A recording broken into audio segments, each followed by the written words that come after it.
Hi everyone, welcome to Harbor Chill. Today we will have a ship review for the Japanese hybrid battleship Aki. This is one of the Steel Fleet ship. I picked Bremen as the one I bought, and then I got this from the gold containers when I opened up the center gate containers and the mega containers. Overall, I think this is a decent ship. It's a hybrid version of Yamato, so it has the 6 front guns, but replace the rear gun with the Japanese HE bombers. These are nuclear bombers. If you hit them well on a BB or cruiser, they can cause like easily 15-20,000 damage plus fire. And you're gonna see that in this game. So in this video, we'll first just showcase a battle, and then we'll have a short summary towards the end.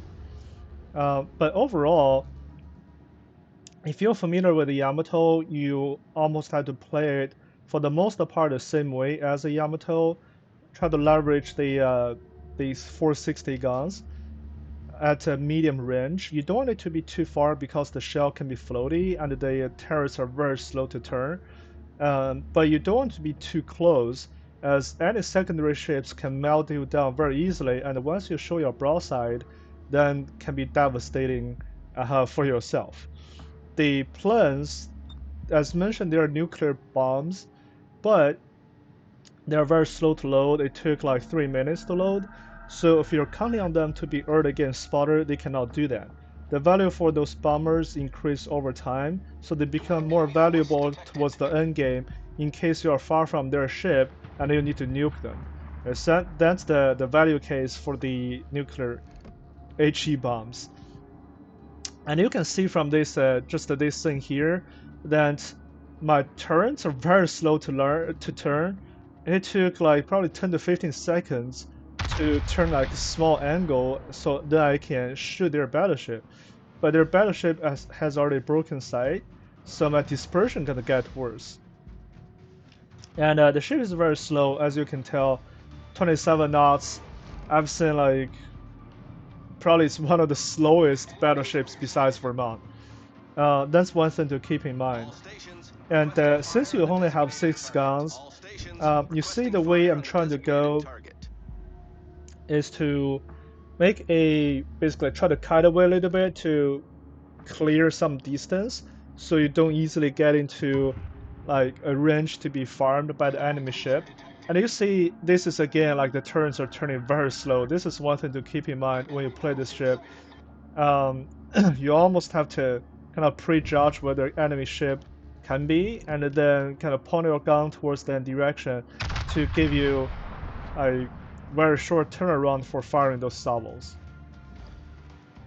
But ultimately, Aki, as I'm start bending back, the position where it should sit is almost like a bow-in position, so you can use your front gun but don't show your broadside. By no means I'm a Yamato expert, nor am I a kind of a CV man. So I'm just trying to showcase like what an average player for the ship can do. And I've seen people who can cause like huge amount of damage, like 200, 300k per game. That's not the case here, right? This is more for like average player for either Yamato or uh, the hybrid ships. Like, what should you expect on the average day? Right? I mean, it's still a decent game, but nowhere close to like dominating the game, turning the game upside down, like many other players can do.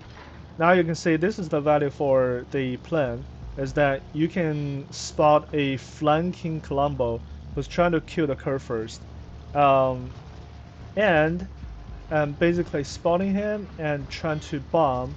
And you really have to kind of angle your plane very well to be able to bomb. Okay, so that's a kind of an average bomb, 13,000 damage, 6 bomb drops. And if you look at the game, we're actually a little bit on the losing side right now. Too early to say, but the their Silver rammed our curve first, but also caused a decent amount of damage to the Ohio. And Ohio is caught in a tricky spot. It's being farmed by Hawaii and also has a close range fight against the Colombo. I'm trying to help. See, like Ohio is down to like 3% health, and I'm trying to help Ohio by shooting the Colombo.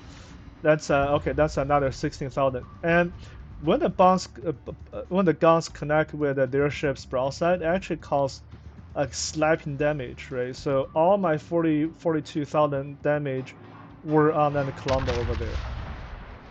About like 13 of them from the bombs, and then 28 from the shells.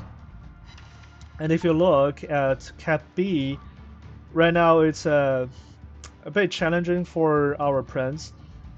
He is 1 versus 2 and only have like 30% health left. Napoli and Libertad all had like still decent amount of health. Trump is trying to help, but you know the Trump bombers, they cannot penetrate heavy armor. It's more of like a light cruiser type of punch. So I try to help them a little bit over here and there. And you could say, hey, why don't you push to B? The challenge with that is um, basically the ship cannot tank at medium to close range at all. A Libertad can melt this ship down like very easily. Like if I get too close, that could be a tricky spot for myself. And now I'm launching the plane again. Saw their Colombo and see if I can drop another bombshells on the Colombo. So Colombo probably hates me a lot.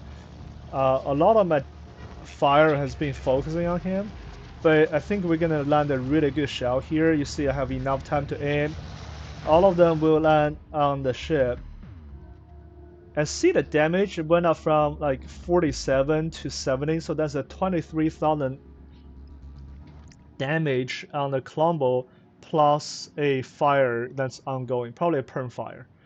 And Hawaii is pushing back again, so once I have a shot, try to shoot at Hawaii. Well, my prince actually healed back after that island, so he's got back to almost like 50%. And Salem is kind of squeezed in that corner. Um, the Colombo, it has been burning. If you see, my damage was 47,000 and now it gets to like 89,000. So then shell drop plus fire combined has cost the Colombo like 42k, right? And then my Salem is shooting his broadside, although he's also taking some heavy damage there, but he should be able to get it. That's the one thing, like Colombo's broadside is also weak, like Asylum can cause good amount of damage there. And if you look at the game, we have a DD, they have a La Pampa, and you can tell La Pampa is heading towards C. The Hawaii is also trying to help at B. Our Salem is very low on health, so he needs to heal up and stay out of the battle for a little bit. So it is still a tricky place. Because you can tell Hawaii is heading towards heading towards B, and then Prince has to face 3 ships. But Prince has done really good job here. I think this game is example of great teamwork. Salem definitely showed guts against the. Wow, you see that's another value for the key. So it caused another roughly like 10,000 damage to La Pampa, and that should then be magnificent. And now like Prince has been holding against like Cap B very well, brought the battle to them, but it's been crossed fire by Napoli, Hawaii, and Libertad is trying to flank it. So it's probably towards the end of its life, but he has done a great job just holding that position there. And I'm trying to help from Cap C, and there could be some argument to say, hey, if you pushed towards the B, we might have already won the game, maybe, right? So hindsight is 2020, but if I pushed closer to B, I might have already been killed. But now, so look at where we are right now. So Trump cannot do much at Cap B, right? So they have 3 ships around him, and I'm trying to shoot some of them. But then I cannot get away from C. La Pampa is going to say, okay, you see La Pampa is already start capping C, so I need to find a way to try to defend C, right? If we lose C, we're gonna lose all 3 caps. And Hawaii is trying to farm me, and that's the problem. Hawaii's gun penetration for HE is 21, which is pretty bad, but if it get landed on your superstructure, it can still cause meaningful damage over there, unfortunately. So Libertad is there. Salem is pretty much out of the game right now, so between like a Trump and myself, we're pretty much like 2 versus 4.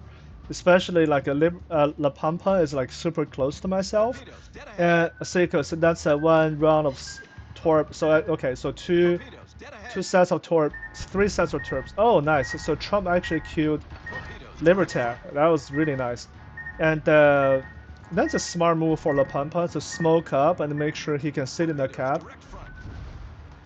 So that's a reload booster. So there should be another set of torps.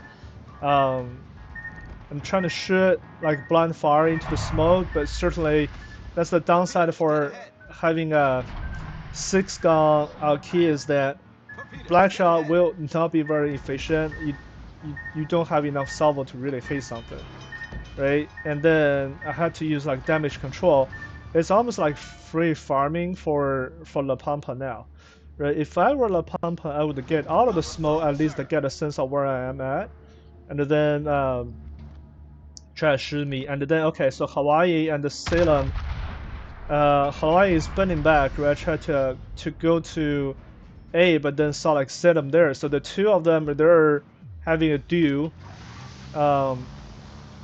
Salem is actually really brave against a Hawaii that is like much more health. And it's like twice as many health as he has.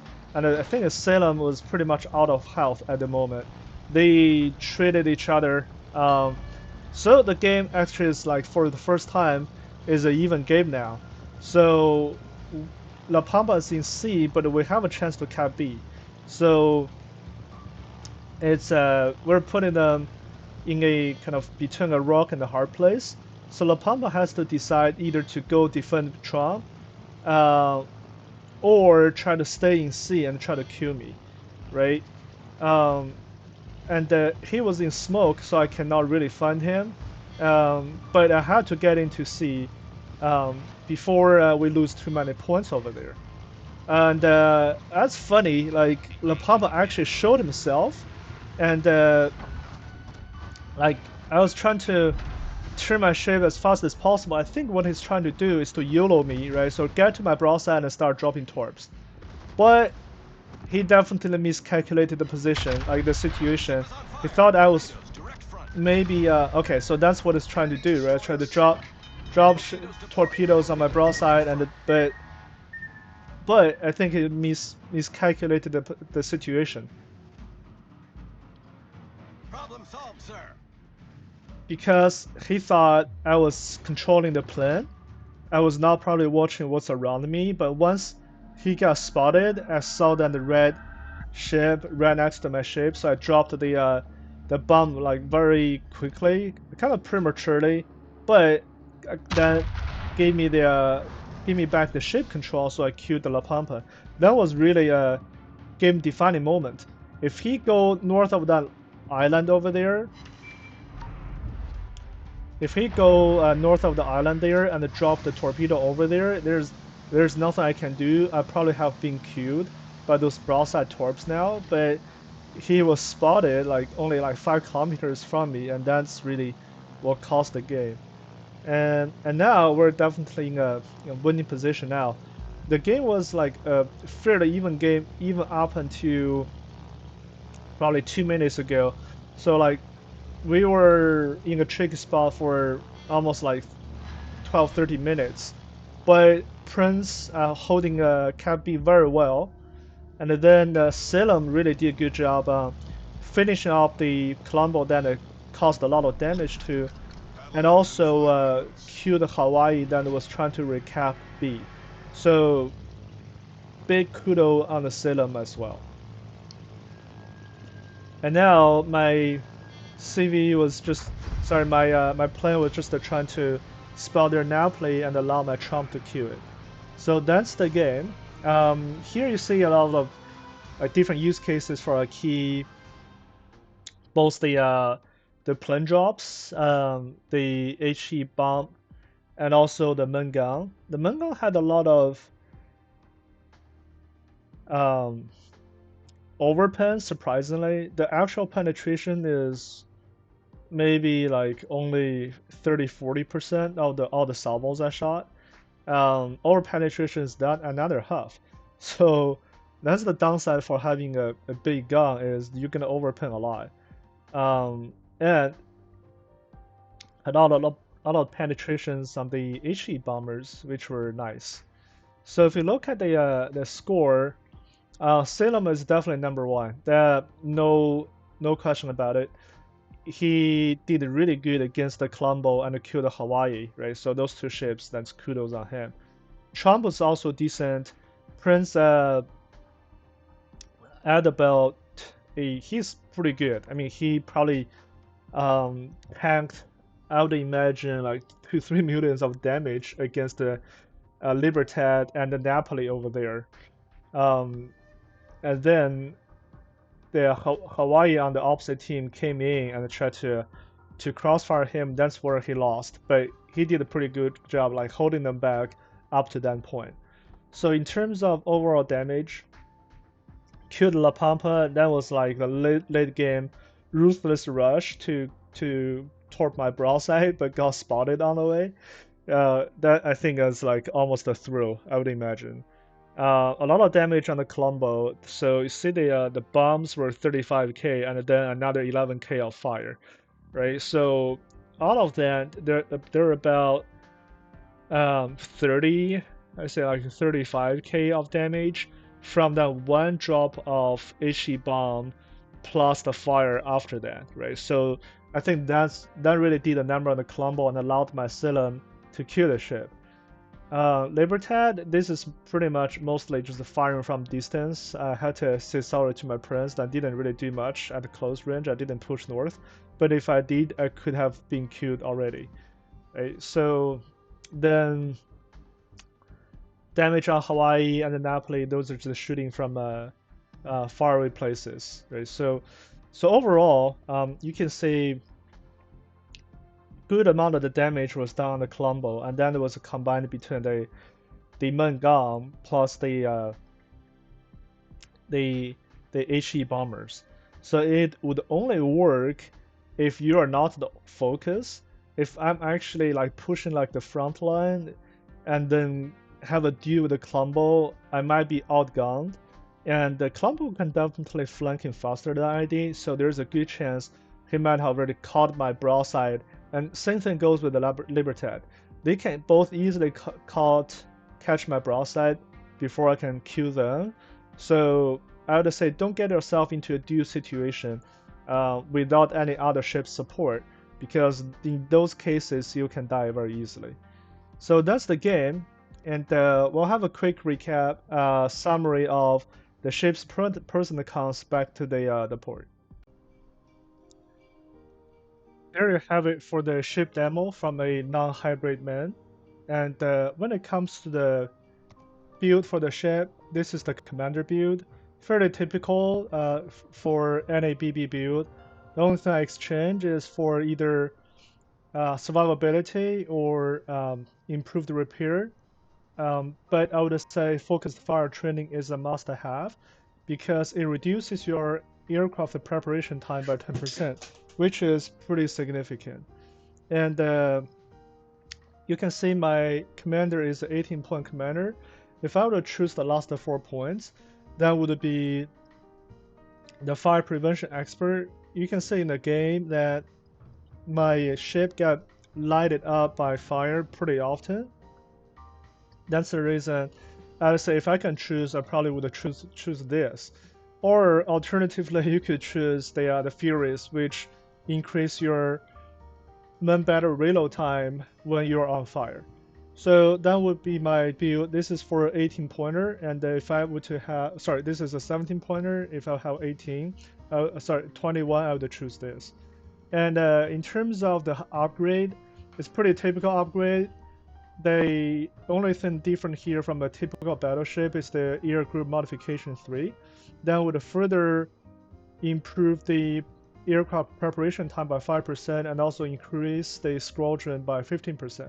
So those two, this one and this is must have. The rest is a pretty standard build.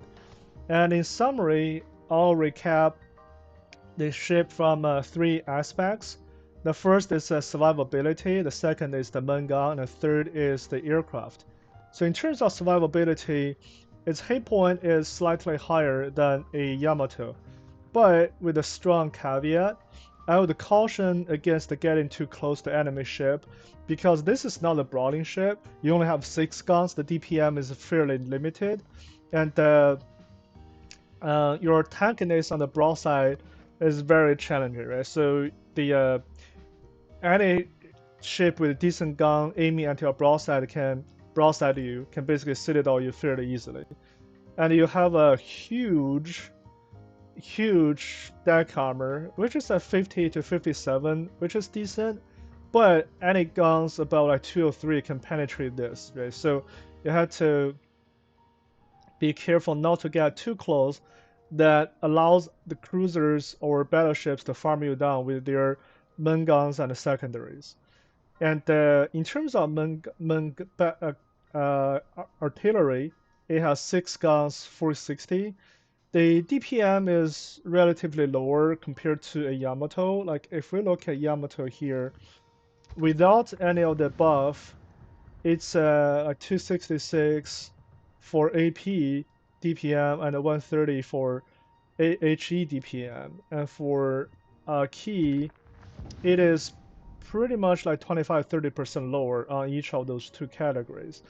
Plus, the dispersion is, I say like a mediocre. It's decent, but one thing the number doesn't tell you is the bad vertical dispersion. So the horizontal dispersion is fine, but the vertical dispersion can be bad. Then that's applicable to any um, Japanese battleships. So that's something you have to watch out for. The good news is if you have a Yamato that has to bow in, then you can only use 6 guns.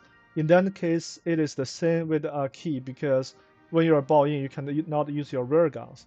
So that's the only situation where I think a key is good as a Yamato. Besides that, if Yamato can like bow in 45 degrees and then shoot at you, where they can leverage the 9 guns, then you'll be on the downside when facing and dueling against a Yamato. And in terms of aircraft, you saw in the game that aircraft was actually very good, right? So it bombed the Colombo a couple of times. One of them deleted the health for like 23,000 damage to the Colombo. So when used in the correct way, the airplanes can be very powerful, but the downside is very obvious. You see, with all the preparation time buff I can apply, the aircraft preparation time is still 171 seconds, which is almost 3 minutes. So you cannot use it for early game. The the place where it shines is mid game to late game when you have to bomb enemy ships and gain a advantage from there. Another advantage about the plan is you can actually accumulate up to 2 payload. So you saw the bomb you can accumulate 2. So which means if you save your bomb for early game, you can actually have 2 consecutive squadrons to bomb enemy ships if you save up like 6 minutes of bombs. So overall, I think the ship is worth getting if you have sufficient steel, um, but it also has like very obvious limitations. So in terms of DPM, you cannot really compare it to Yamato. well, when Yamato has 9 guns versus you have 6 guns, and also the plans, if you want to use it for early game spotting, help your DDs, it cannot happen. The reload time is 3 minutes. But if you want to use it to give a final blow to a enemy ship, this is the right plans for it. I would say between all the 3 Steel Fleet ships, I would choose Bremen and Hawaii over a key. But for any hybrid mains, this can still provide very interesting experience. So that's all for it. Thank you for watching. That's my thought for Aki, and see you in the next video. Bye bye.